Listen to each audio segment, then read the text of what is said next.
이 5절에 보면요, 여호와의 크고 두려운 날 이랬습니다. 여호와의 크고 두려운 날이 오기 전에 하나님께서 엘리야를 보내주겠다고 약속했습니다. 그러면 여호와의 크고 두려운 날이 무슨 날이냐? 1절 보세요. 극렬한 풀무불 같은 날이 이르리라고 했습니다. 극렬한 풀무불 같은 날, 환난 날이죠. 이게 얼마나 두려운 심판인지 모릅니다. 이건 마지막 인류의 심판을 앞에 놓고 말라기 선지자에게 하신 말씀입니다. 여러분, 심판은 우리가 물심판이 있고 불심판, 큰 심판이 두 개가 있었는데 창세기 6장에서 7장 보면 물심판이 나오죠. 그 물심판에 전 인류가 멸망을 당하고 노아의 가정만 딱 살렸습니다. 제2의 조상이 됐죠. 제가 항상 제가 이 선지서를 보면서 노아가 아담의 후손이요, 우리도 다 아담의 후손이지만은 노아는 제2의 인류의 조상이 되었다. 그러면 오늘 불심판 날에 살아남는 자들은 제3의 조상이 된다고 하는, 저는 이 기도 응답을 받은 겁니다. 그래서 너희 성도들 가운데 절대 제3의 조상이 되게 해달라고, 이거는 기도의 제목을 준 겁니다. 여러분이 꼭 그렇게 되기를 바랍니다. 그래서 전 인류가 물로 심판했을 때에 하나님과 관계를 맺은 노아 가정만 딱 살려놓았습니다. 그래서 베드로 후서 3장 6절에 보면 옛 세상 그랬습니다. 옛 세상은 노아 때를 말하는 것입니다. 옛 세상은 물의 넘침으로 멸망하였으되 이랬습니다. 물의 넘침으로 멸망하였으되 이제 하늘과 땅은 그 동일한 말씀으로 불사르기 위해서 간수해 놓았다. 자, 경건치 아니한 자들, 하나님 앞에 범죄한 자들을 심판하기 위해서 보관해 놓고 있었다. 그래서 멸망의 날까지 불심판하기 위해서 이렇게 보관해 두었다라고 했습니다. 베드로가 이 말씀을 기록해서 소아시아에 보냈 그 이후로 2000년이 지났습니다. 그런데 크고 두려운 날이 아직 안 왔습니다. 그리고 또 이 무서운 진노 심판 날이 아직 오지 않았습니다. 이 소아시아 교회에 사도 베드로가 보낸 편지는 그 소아시아 교인들에게 보냈지만은 말씀의 역사는 세상 끝날 우리들 시대에 이 말씀이 이루어질 줄 믿기를 바랍니다. 그래서 여러분요, 제가 지금 주님께 제가 계산하고 주님과의 기도하는 내용 중에요, 그 모든 그 때와 시기에 관한 것은 좀 빗나갈 수 있을지 몰라도 많은 차이가 안 날 것입니다.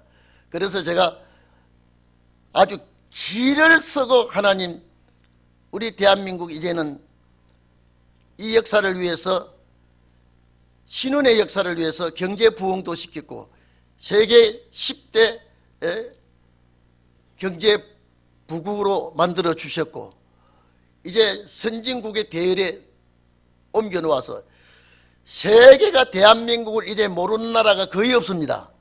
이렇게 알려놓고 이제는 복음 역사를 해야 되는데, 복음 역사를 하려고 하면 뒷받침해 주는 일들이 일어나야 됩니다.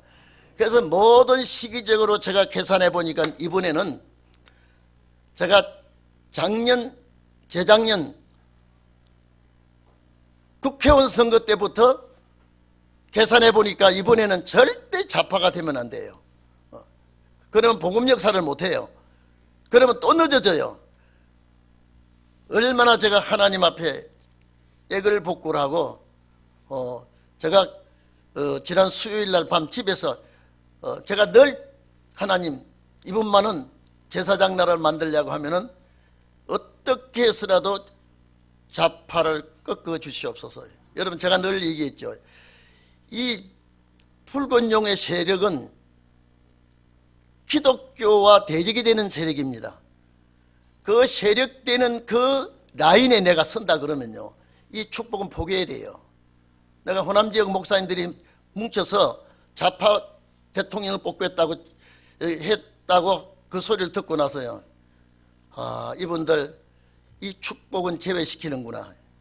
여러분, 아무리 잘 믿는다 그래도 하나님의 법에 딱 걸리면 그건 여지없이 제거시켜 버립니다. 그래서 우리 동행교회는 절대적인 그 사상이 0.001%도 내 몸에 배어 있으면 안 됩니다. 왜? 그 나라는 너무 정확한 사상 검증을 하기 때문에. 왜 제가 오늘 이 말씀을 택했냐면요, 크고 두려운 날에 이르기 전에, 이 심판 나라 아닙니까? 세상 끝나는 나라 아닙니까? 그러면 엘리야를 보낸다 그랬다면 이 엘리야가 과거의 엘리야입니까? 세례 요한입니까? 아니라 이 말이에요. 제가 좀 이따가 말씀드리겠습니다마는 세례 요한을 예수님도 엘리야라고 그랬고, 엘리야가 와서 모든 일을 하겠다 그랬고요. 그런데 세례 요한은 크고 두려운 날, 심판날이 아니었습니다. 그렇기 때문에 심판날에 일어나는 역사를 앞에 놓고 이렇게 말씀했습니다. 그래서 심판이 오기 전에, 크고 두려운 날이 이르기 전에 엘리야를 보내겠다 그러면 엘리야는 어떤 사람이기에 왜 엘리야를 말해 놓았느냐? 엘리야의 과거를 아는 사람이 없습니다. 열왕기상 17장 1절에 보면 길르앗에 우거하는 디셉 사람이라고만 되어 있습니다. 길르앗은 요단강 동편 지역이 길르앗입니다. 그런데 디셉이라는 것은, 디셉 땅은 어딘지 아는 사람이 없습니다.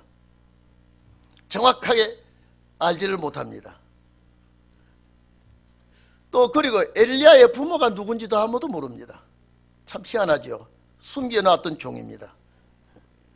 또 엘리야의 출생지도 모릅니다. 어디서 출생했는지 출생지도 아는 자가 없습니다. 그리고 엘리야는 어떻게 성장했는지 알지 못합니다. 그리고 어떤 교육을 받고 나왔는지 교육과정도 모릅니다. 그리고 특히 엘리야는 어느 지파 사람인지도 모릅니다. 열왕기하 1장 8절에 보면은 약대 트롯을 입고 가죽띠를 띄었다고만 되어 있습니다. 열왕기상 18절 20절에서 40절에 보면 아방 때 가멜산에서 바알 신의 제사장들 추종자들과 엘리야와 450대 1로 너희 신이 참 하나님이냐 우리 신이 참 하나님이냐, 거기서 대결을 하고 참 하나님의 신이 불을 내려서 재물을 태우는 걸로 대결을 했습니다. 근데 너희 숫자가 많으니까 너희가 먼저 해라. 바알의 추종자들이 몸을 상해가면서 바알이여 바알이여 내리소서, 불을 내리소서, 아무리 해도 바알의 신은 응답이 없었습니다. 엘리야는 돌 위에 재물을 얹어놓고 물을 갖다 부었습니다. 물과 불은 상극입니다. 그런데 하나님께서 응답해달라 하니까요, 그 하늘에서 불이 내려와 가지고 싹 재물을 다 태워버렸습니다. 제사 받았습니다. 그리고 딱 엘리야는 저 바알신의 추종자는 하나님의 대적이니까 용서하지 못하고 처형을 해야 된다 그래서 기슭가에 가서 싹 죽여버렸습니다. 이게 엘리야의 역사입니다. 그리고 엘리야는 죽음이 없었습니다.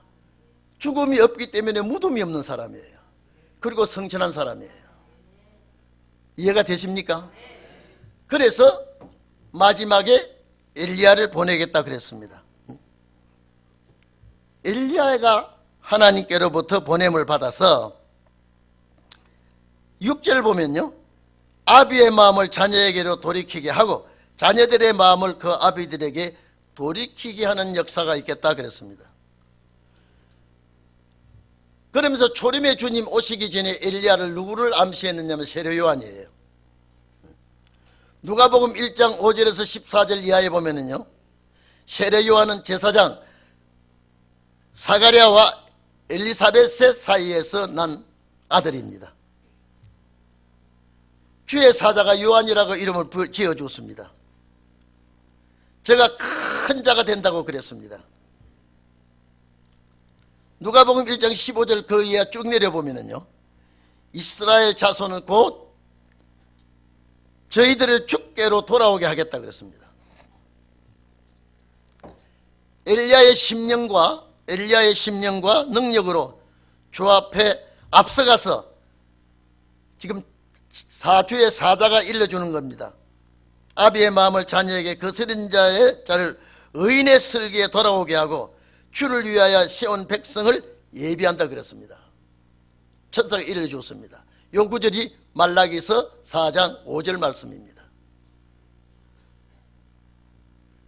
자, 그러면 성경이 말하는 엘리야가 세례 요한을 지칭을 하고 세례 요한에게 이런 역사가 임할 것이라고 엘리야의 사명을 주의 사자가 알려줬습니다. 마태복음 17장 봐도 예수님도 엘리야가 와서 과연 회복한다라고 할 때에 세례 요한을 암시하고 있습니다. 그리고 그 뒤에 12절에 보면 엘리야가 와서되 임의로 대접을 했다 이렇게 말했습니다. 예수님도 엘리야라고 인정을 했습니다. 그런데 요한복음 1장 19절 이하에 보면은요, 제사장과 레위인들이 네가 누구냐 엘리야냐 물으니까 나는 아니라 그랬습니다. 나는 엘리야가 아니다. 그러면 선지자냐라고 말했을 때 나는 아니다 그랬습니다. 나는 이사야 40장 3절 이하와 같이 광야의 소리로 왔다 그랬습니다. 광야의 소리로 왔다. 자, 그런데 왜 세례 요한이 태어났을 때 주의 사자가 엘리야의 사명을 일러줬습니다.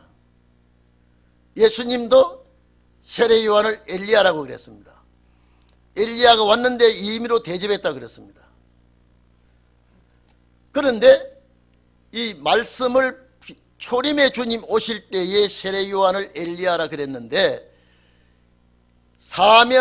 엘리야의 사명을 말했지만은 엘리야의 역사는 하지 못했습니다. 이거 우리 알아야 됩니다. 그럼 왜 그런 말씀을 하셨느냐? 주님의 길을 여는 자의 모형으로 보여줬을 때 마지막 주의 길을 여는 자 엘리야의 사명을 가져옵니다.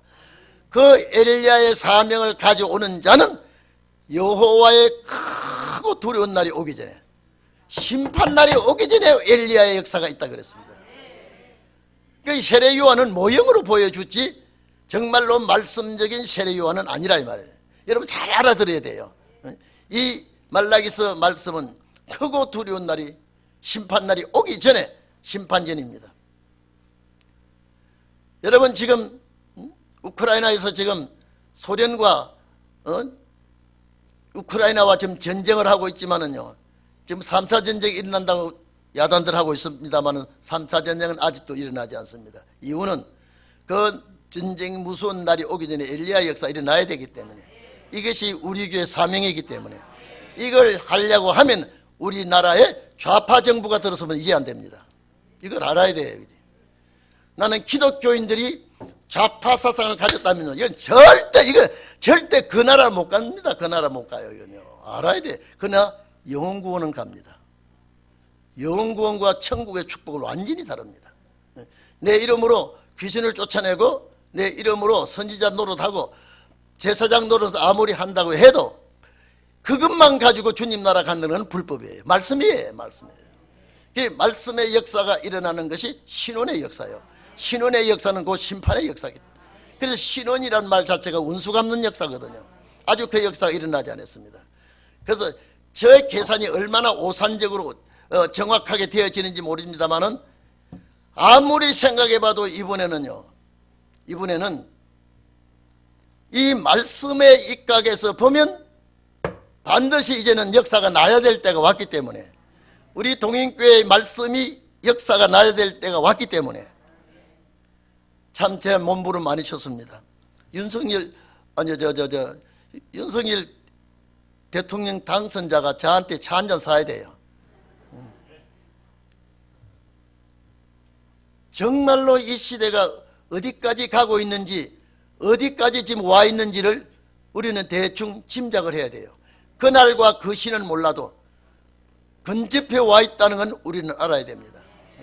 그래서 오늘 세계가 두려운 날이요, 세계가 심판받을 날이요, 무서운 날이 오기 전에 엘리야가 먼저 와서 회복한다는 것은, 그래서 제가 말씀드렸죠. 왜 하필이면 엘리야가 와야 되느냐 이 말이에요. 엘리야는 거짓 선지자와 싸운 겁니다. 아까도 말씀드렸죠. 누구의 아들인지도 모릅니다. 어디서 자라난지도 모릅니다. 그저 디셉 사람이라고만 적혀 있습니다. 교육도 어떻게 교육받은지도 모릅니다. 어느 지파 사람인지도 모릅니다. 그런데 죽음을 보지 않고 성천한 사람이에요. 죽음을 보지 않고 성천한 사람이에요. 거짓 선지자와 싸워서 이긴 사람이에요. 여러분, 아방 시대 때 북쪽 이스라엘 아닙니까? 남쪽은 유다요. 북쪽 이스라엘 아방 시대 때요, 악랄한 아방과 이세벨, 그런 정치를 하는 그 속에서 싸워서 이긴 사람이에요. 그 마지막 때도 그 아방 사상과 싸워 이겨야 되는데, 아니 이제 호남 지역 목사들이요, 참 이게 안타까운 소리인데, 아니 윤석열이를 아방의 사상을 가졌다고 그런 얘기를 하더라고요. 깜짝 놀랐습니다. 여러분, 예수도 안 믿는 사람이 무슨 아방 사상을 가지고 있습니까? 안 믿는 불신자였고, 그가 어릴 때는, 학생 때는 교회 다녔다 하더라도요, 그럼 우리는 볼 줄도 알고 들을 줄도 알고 분별할 줄도 알아야 돼요. 분별할 줄도 알아야 돼요. 제가 사전 투표할 때요, 몰표가 나온 소리 올 때, 야, 이거 저 집안 큰일 났구나. 몰표가 나올 때, 사전 투표 통계 몰표가 나오더라고요. 제가 그때 딱 하나님, 잘 보시고 들어주세요. 저 지역에 지금 똘똘 뭉쳐서 몰표를 넣었는데 어디 몰표 한 줄 내가 기억이 납니다. 아니나 다를까요? 공산국가가 아니면 저런 표를 안 몰아줍니다. 성경을 바로 알아야죠. 서울에도요, 기독교 목사들 중에 좌파 사상을 가진 목사들이 많이 있습니다. 이제 그 사람들하고 싸워야 돼요. 좌파 사상 가진 목사들요. 우리가 어디까지 왔는 줄 짐작한다면요, 홀이라도 내 성격은, 여러분, 우리 성격은 역사 나기 전에 못 고칩니다. 고치는 것 같았는데도 안 고쳐지고요. 그러나 사상만은 내가 주님 앞에 인정받는 사상을 가질 수 있습니다. 그래서 여기 보니까, 이 세례 요한은 예수님하고 동갑이에요. 단 6개월 먼저 난 사람이에요. 그리고 예수님과 집안이에요. 얼마나 세례 요한 시대에 정치, 사회, 모든 경제가 혼란했는지, 이 헤롯 왕이 자기 동생의 처 헤로디아를 아내를 맞이해 가지고, 다 그래도 왕은 안 그래야 됩니다. 아무리 불의한 세상에 왔다 그래도 나라의 왕은 정의로운 왕이 되어야 되는데, 그것도 자기 동생의 처를 빼앗아서 누구 하나 그걸 잘못했다고 지적해 주는 사람이 없었습니다. 그 세례 요한이, 당신이 이건 나쁜 짓이다. 어떻게 동생의 아내 헤로디아를 취해서 아내로 삼느냐. 당신 부인이 있는 사람이지 않느냐. 이것 한마디 했다고 투옥을 시켰습니다. 헤롯 왕과 헤로디아는 바른 말하는 선지자 세례 요한을 원수같이 여겼는데, 희한하게요, 왜 헤롯 왕의 생일날 갈릴리의 귀인들, 천부장들, 모든 내노라 하는 사람들을 다 청해놓고 생일 잔치를 하는데, 제가 이 지난번 우리 마가복음 공부할 때도 제가 말씀을 드렸습니다. 여러분, 공주가 그 술석상에 와서 춤을 추는 거 아닙니다. 어느 공주가 그 술자리에 와서 춤을 춥니까? 거기는 아주 기생이나 무용수를 데려다가 춤을 추게 하지요. 공주의 왕의 딸 공주를 거기에서 춤을 추게 하는 것은 있을 수 없는 일입니다. 그런데도 헤로디아의 딸이 거기서 나난 옷을 입고 춤을 추니까 그 왕이 헤롯이 술 취해 가지고 있는데 뭐든지 원하는 대로 원해라, 내가 주겠다. 땅 절반이라도, 이게 허풍이에요. 지가 어떻게 땅 절반을 줄 수 있습니까? 땅 절반이라도 내가 주겠다라고 할 때, 이거 못된 것이요.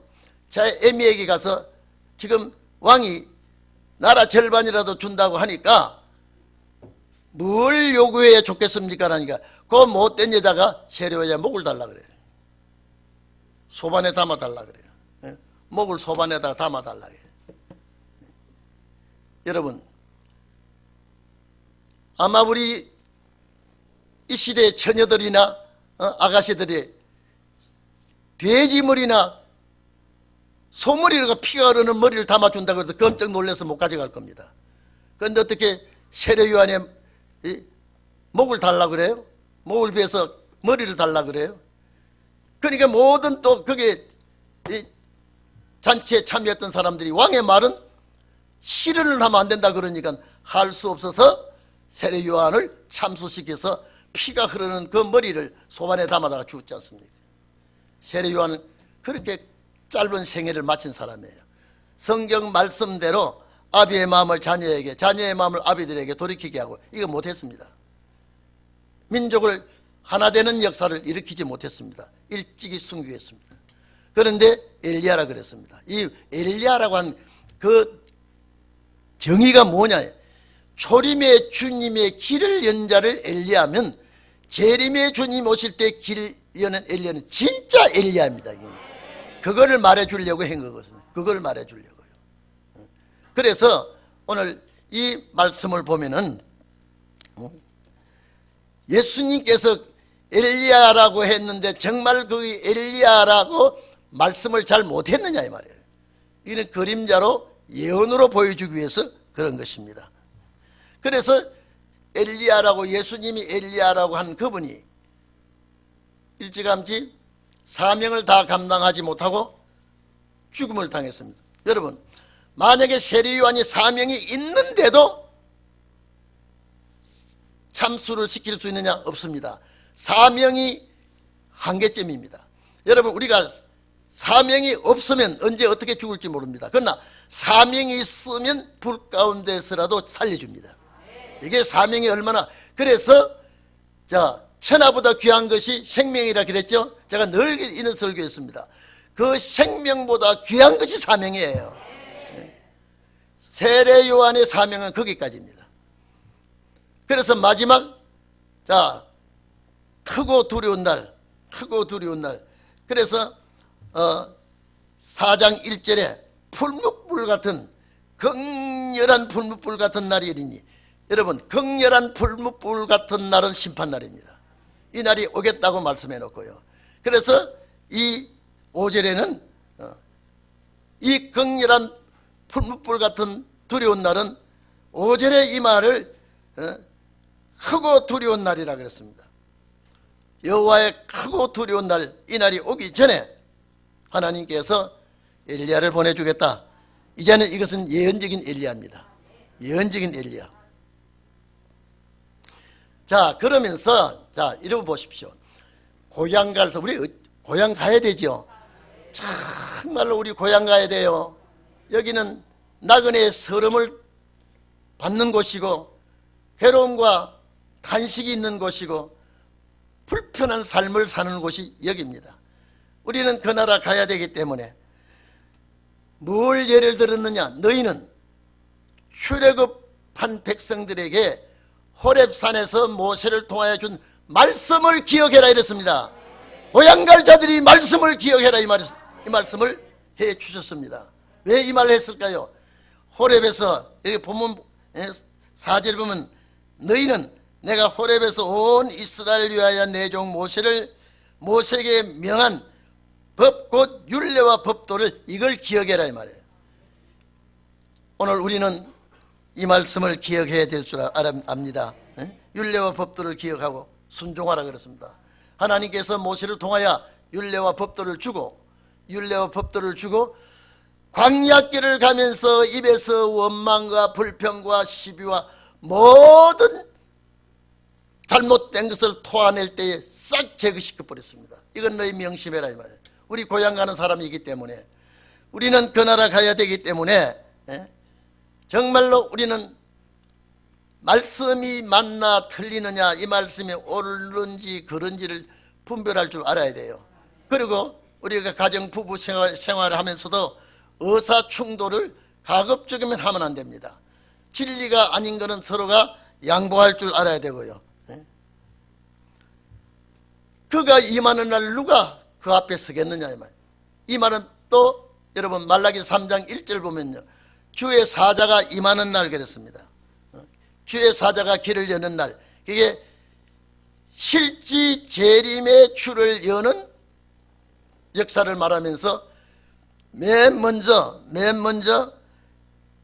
길을 여는 세례 요한이 있었기 때문에 이전에 보면은 그의 임하는 날 누가 당하며 그가 나타난 때 누가 그 앞에 서겠느냐 이 말입니다. 초림의 주님 역사 앞에, 세례 요한 역사 앞에, 세례 요한 역사 앞에 아무도 두려워하지 않고 그 앞에 다 섰습니다. 그러나 재림의 주님 오실 때는 그 앞에 아무나 설 수가 없습니다. 그런데 재림의 주가 오실 때는요, 금을 연단하는 자의 불과 같고 또 옷을 치게 하는 재물과 같이 이 백성들을 희고 정결케 하겠다 그랬습니다. 여러분 모세와 말라기 시대의 역사는 1000년이 넘습니다. 그런데 하나님은 한 시대로 보고 있습니다. 오늘 이 자리에 계신 여러분, 금을 연단하는 불과 같고 표백하는 재물과 같이, 여러분 은혜 시대 때는 이런 말 필요 없습니다. 금을, 여러분 그 나라 갈 사람을 금을 녹여서 연단하는 불과 같이 하고 옷을 깨끗게 하는 표백하는 재물과 같이 역사할 때에 그 종의 제사를 하나님이 받아 주시겠다고 했습니다. 그래서 신원의 날이 오는 그 역사에 길 여는 자가 정말로 엘리야가 되는 겁니다. 오늘 우리 이 역사 앞에 함께 동참하는 자가 되기를 바랍니다. 그래서 마지막 신원의 날에 엘리야는 절대 거짓 선지자와 타협하면 안 되고요, 어둠의 세력과 타협하면 안 되고, 그러니까 이 종의 역사를 계시록 11장이 말하지 않았습니까? 계시록 11장 6절에 예언하는 날 동안, 이 선지자예요. 예언하는 날 동안 하늘을 닫아 비오지 못하게 하고, 엘리야 역사거든요. 하늘을 닫아 비오지 못하게 하고 물이 변하여 피되고 모세 역사거든요. 내 백성을 이끌고 나가는 역사입니다. 그 역사를 하나님께서 하시겠다는 말씀을 알려주고 있습니다. 그리고 이 종들이 두 증인이 변화체가 됩니다. 올라오라 할 때 들림받게 되는 역사죠. 만약에 너희 자녀들이나 부모들이 돌이키지 않으면 환란에 집어넣겠다. 이게 이 6절 한번 다시 한번 봐보십시다. 우리 본문 보세요. 그가 엘리야입니다. 그가 아비의 마음을 자녀에게로, 여기 자녀에게는 이 복수입니다. 자녀들이 되어야 됩니다. 아비의 마음을 자녀에게로 돌이키게 하고 자녀들의 마음을 아비에게로 돌이키게 하리라. 이 말은요, 여러분 이것 좀 봅시다. 왜 아비의 마음을 자녀에게, 자녀의 마음을 아비에게 돌이키게, 이게 하나 돼야 된다. 천국 갈 때는요, 가정이 하나 돼서 가야 되지요. 절대 내 혼자 가면 뭐합니까? 천국이에요. 천국은 혼자 가는 천국이 아니에요. 가정이 가는 천국이에요. 가정이 가는 천국인데, 여러분 낙원에 가는 거는 가정 전체가 같이 어떻게 갑니까? 같은 사고가 아닌 다음에 같이 죽지 않은 다면은요. 낙원 가는 것은 개인 종말 개인 구원이지만은요, 천국은 단체 갑니다. 단체 종말이요, 단체 구원이죠. 여러분 봐보십시오. 지금 여러분요, 아버지가 반대하는 진리, 어머니가 반대하는 진리, 남편이 반대하는 진리. 근데 엘리야의 역사 일어나면요, 이거는 강권으로라도 하나를 묶어준다 이 말이에요. 왜? 가정이 회복돼야 되니까. 이게 신혼의 역사이기 때문에 아비의 마음을 자녀에게로, 자녀의 마음을 아비에게로 돌이키게 하리니, 이게 뭐냐? 신앙이 하나 되게 하겠다 이 말이에요. 만약에 하나 되지 아니하면, 만약에 하나 되지 아니하면 두렵건대 내가 와서 저주로, 이 저주로 그 땅을 칠까 하노라. 자, 하나 되는 역사가 이 전삼년 반 역사죠. 하나님께서 돌이키지 아니하면 진노로 땅을 치게 하겠다. 자, 이런 역사를 앞에 놓고 있을 때에 정말로 6천년 때가 다 됐고, 예, 주님 오실 때가 다 됐다면은요, 저는 저 임기 이 말씀 안에 반드시 이분의 역사가, 그래서 제가 저 신년 초에 제가 이 말씀 드렸죠. 금년의 역사가 나야 된다는 건요, 몇 가지 저 혼자 염두에 둔 것이 있습니다. 하나님, 이제 때가 왔다면 우리에게 하나하나 좀 이루어 주시옵소서. 우리가 뭐 힘이 있습니까? 능력이 있습니까? 무슨 재주가 있습니까? 단 이 말씀 하나밖에 믿고 따라온 것밖에 없지 않습니까? 이제 하나님, 사람을 일으킬 때예요. 의합된 종을 일으켜 주십시오. 여기는 학박사가 별로 없습니다. 재벌가가 거의 없습니다. 단 말씀에 가득 찬 말씀의 부자들만, 말씀에 충만한 자들만 하나님이 끌어모으게 되어 있습니다. 앞으로 하나님 모을 자 보십시오. 이 길로 가고 싶으나 가지 못한 자들이 많다 그랬습니다. 이제 여러분요, 내가 가고 싶어도 하나님이 막습니다. 내가 이 길을 몰랐어도 하나님 끌어당겨 집어넣습니다. 이 역사가요, 앞으로 엄청나게 크게 일어날 겁니다. 그래서 여러분은 어떤 마음을 가지고 계시는지 몰라도 이 강단에서는, 이 박 목사는 하나님, 여러분요, 이런 생각 저런 생각, 이런 욕심 저런 욕심, 우리가 인간성 죄악성이기 때문에요, 이건 버리지를 못해요. 그러나 오늘 내가 붉은 용의 사상에 감동된 자와 내가 입을 섞어서 범죄한 일이 있습니까? 그거는 항상 점검을 해야 돼요. 하나님, 내가 붉은 용의 사상을 가진 자와 내가 말을 혹시 잘못 섞은 적이 있습니까? 목사라도 이거는 용납돼서는 안 됩니다. 그래서 이제는 앞으로 여러분 봐보시면 사상 대결이 됩니다. 사상 싸움이 되는 거예요. 어둠과 빛과 싸울 때 반드시 빛이 이기게 되어 있습니다. 빛이 이기게 될 때는 어둠이 아무리 강해도 물러가게 됩니다. 그래서 우리의 말씀의 역사는 아마 2022년부터 시작이 돼야 됩니다. 그래서 제가 아까도 말씀드렸습니다마는, 하나님, 이 나라를, 제사장 나라를 만들려면 그래도 깨달아 뉘우치고 깨어있는 자가 좀 있어야 됩니다. 이스라엘 백성들을 하나님이 버릴 때예요. 다 버렸습니까? 선구자는 하나님 붙들었습니다. 오늘 신원의 날에도 하나님께서 붙들어 주시옵소서.